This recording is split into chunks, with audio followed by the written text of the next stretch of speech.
আজ সন্ধ্যাবেলা আমাদের বাড়িতে হতে চলেছে স্যান্ডউইচ, এবং স্যান্ডউইচের পুর মা রেডি করে ফেললো। এবার তৈরি করা যাক। এখন স্যান্ডউইচের জন্য এখানে পাউরুটি বার করা হচ্ছে। দেখুন এখানে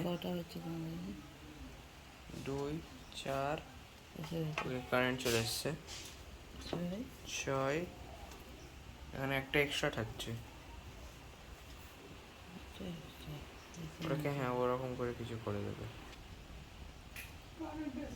এবার এর ভিতরে পুরটা দেওয়া হবে। দেখুন এখানে আমুলের বাটার নিয়ে আসা হয়েছে, এখানে পুরটা রেডি আছে, স্যান্ডউইচ তৈরি করা শুরু হবে। দেখুন এখানে বাটার দিয়ে দেওয়া হচ্ছে, এখানে পুরটাও আগেই দিয়ে দেওয়া হয়েছে।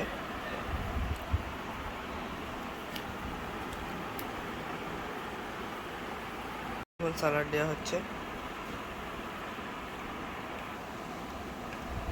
একটাই দিয়েছি বাড়িতে। এবার কড়াতে দেওয়া হলো বাটার এবং তেল।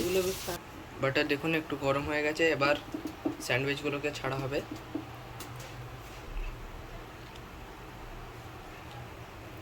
ব্যাস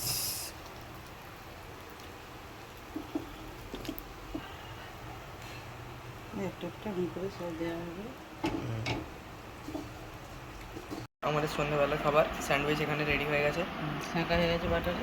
ভিডিও ভালো লাইক করবেন, চ্যানেল সাবস্ক্রাইব করে পাশে থাকবেন। দেখার জন্য ধন্যবাদ।